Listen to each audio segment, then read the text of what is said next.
என் அன்பான தமிழக வாக்காளர் பெருமக்களே, அனைவருக்கும் இனிய வணக்கங்கள். இந்த திமுக காங்கிரஸ் கூட்டணி, அதாவது இந்தியா கூட்டணி பார்த்தீங்க அப்படின்னா, என்னைக்குமே தமிழர்களின் நலனில் அக்கறை இல்லாத ஒரு கேடுகட்ட கூட்டணி, மிகப்பெரிய முரண்பாடான கூட்டணி. இந்த காங்கிரஸை எதிர்த்து தான் இந்த திமுக கட்சியை ஆரம்பிச்சாங்க. கடைசியில் பார்த்தீங்கன்னா, இவங்க பெரிய முரண்பாடான கூட்டணியோட இவங்கள கூட சேர்ந்துருக்கிறாங்க. இந்த கூட்டணி பார்த்தீங்க அப்படின்னா, தமிழகத்துக்கு என்றைக்குமே விரோதமாக தான் நடந்துகிட்டு இருக்காங்க. முக்கியமாக பார்த்தீங்க அப்படின்னா, இலங்கை இனப்படுகொலை, அந்த இனப்படுகொலையில் முக்கிய பங்கு இந்த இலங்கைக்கு ஆயுத உதவி மேற்கொண்டு அனைத்து உதவிகளும் செய்தது பார்த்தீங்க அப்படின்னா, இந்த திமுக காங்கிரஸ் கூட்டணி தான்.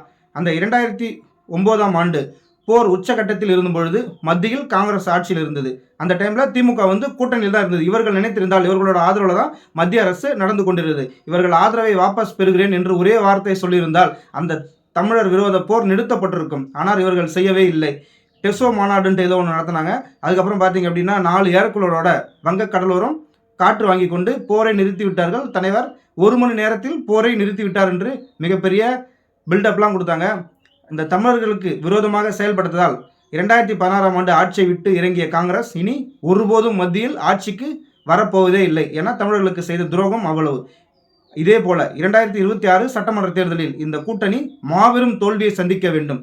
திமுகவின் கடைசி முதல்வராக திரு ஸ்டாலின் அவர்கள் இருப்பார் அப்படின்னு நினைக்கிறேன். அடுத்து பார்த்தீங்கன்னா ஊழல், மிகப்பெரிய ஊழல் கூட்டணி எது அப்படின்னு கேட்டிங்க அப்படின்னா, உலக அரசியல் வரலாற்றிலே இந்த திமுக காங்கிரஸ் கூட்டணி தான் எப்பயுமே இருக்கும். காற்றில் கண்ணுக்கு தெரியாத காற்றில் கூட 2G ஸ்பெக்ட்ரம் மாபெரும் ஊழல் நடந்தது. 1,76,000 கோடி இதில் கொள்ளையடித்து திமுகவின் முக்கிய மந்திரியும் தானே தலைவரின் மகளும் தீகார் ஜெயிலில் கள்ளி சாப்பிட்ருந்தாங்க. அதுக்கப்புறம் பார்த்தீங்க அப்படின்னா தமிழகத்தில் அவரோட ஆட்சி காலத்திலையும் நிறைய ஊழல்கள் வந்தது. அதுக்கான விசாரணை எல்லாம் போயிட்டு தான் இருக்குது. மாநில உரிமைகளை மத்தியில் ஆட்சியில் இருக்கும்போது இவர்கள் செய்த ஏராளமான உரிமைகளை விட்டு தந்து விட்டார்கள். நீட் தேர்வு இந்த திமுக காங்கிரஸ் விரோத கூட்டணியில் தான் நீட் தேர்வே கொண்டு வந்தாங்க 2009ஆம் ஆண்டு. ஆனால் கொண்டு வந்தது, கையெழுத்து போட்டது எல்லாமே திமுக காங்கிரஸ் கூட்டணி தான். ஆனால் அதுக்கு பழி அதிமுக மேலே போட பார்த்தாங்க. அது ஒரு காலம் நடக்காது. மக்கள் தெளிவாக இருக்கிறாங்க. நீட் தேர்வு நாங்கள் தடுத்து நிறுத்துறோம் அப்படின்ட்டு 2021 பிரச்சாரத்தில் திரு உதயநிதி ஸ்டாலின் அவர்கள் சொன்னார். மக்கள் ஏமாந்துட்டாங்க. ஆனால் இது கொண்டு வந்ததே இந்த தமிழர் விரோத திமுக காங்கிரஸ் கூட்டணி தான். இது போல முல்லை பெரியாறு பிரச்சனை அப்படின்னு பார்த்தீங்க அப்படின்னா, தமிழகத்திற்கும் கேரளாவிற்கும் ஒரு மிகப்பெரிய பிரச்சனை நீண்ட காலமாக போயிட்டு இருக்கு.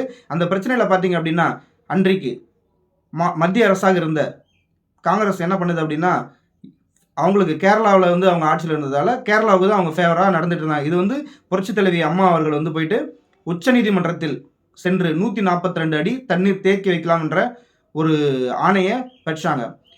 மற்றொன்று பார்த்தீங்க அப்படின்னா, கர்நாடகாவுக்கும் தமிழகத்திற்கும் காவிரி பிரச்சனை நீண்ட நெடிய காலமாக நடந்து வருது. அன்னைக்கு பார்த்தீங்க அப்படின்னா, மத்தியிலையும் மாநிலத்தையும் ஆட்சியில் இருந்த திமுக காங்கிரஸ் பார்த்தீங்கன்னா என்றைக்குமே கர்நாடகாவுக்கு தான் ஆதரவாக நிற்பாங்க. இன்றைக்கு கூட மேகதாது அணை கட்டிட்டு இருக்காங்க. அதுக்காக இந்த கூட்டணி ஏதாவது எதிர்ப்பு தெரிவித்ததாக இருந்தால் எதிர்ப்பு தெரிவிக்கவே மாட்டாங்க. அந்த காவிரி மேலாண்மை வாரியம் அமைக்கவே இல்லை. கடைசி வரை நீண்டு கொண்டே சென்றது. புரட்சி தலைவி அம்மா அவர்கள் சட்ட போராட்டம் நடத்தி காவிரி மேலாண்மை வாரியத்தை அமைத்து அரசிதழில் வெளியிட வைத்தவர் நமது புரட்சி தலைவி அம்மா. இவர்கள் தமிழர்களுக்காக நாங்கள் பாடுபடுறோம், இது பண்ணுறோம், அது பண்ணுறோம் அப்படின்னு சொல்லிட்டு நிறைய இது பண்ணுவாங்க. இது உள்நாட்டு பாதுகாப்பில் கோட்டை விட்டது திமுக காங்கிரஸ் கூட்டணி.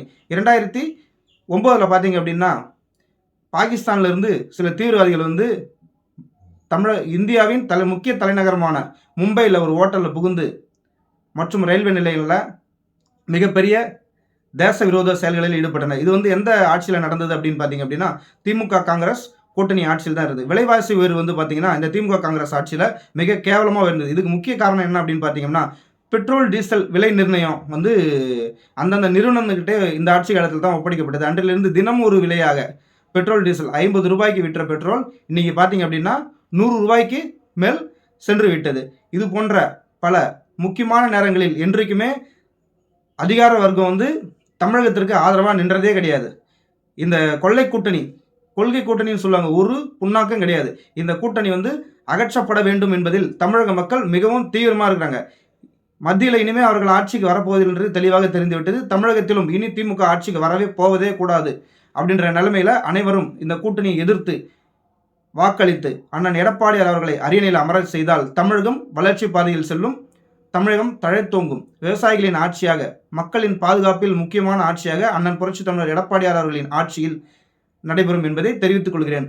உங்கள் அனைவரும் ஒன்று கூடி தமிழகத்தை வெற்றி பாதையில் கொண்டு செல்ல புரட்சித் தமிழர் அண்ணன் எடப்பாடி அவர்கள் தலைமையிலான தேசிய ஜனநாயக கூட்டணிக்கு வாக்களித்தால் தமிழகம் தழைத்தொங்கும். ஏன்னா மத்தியில் என்டிஏ கூட்டணி ஆட்சியில் இருக்கு. நமக்கு தேவையான அனைத்தையும் கேட்டு பெறலாம்.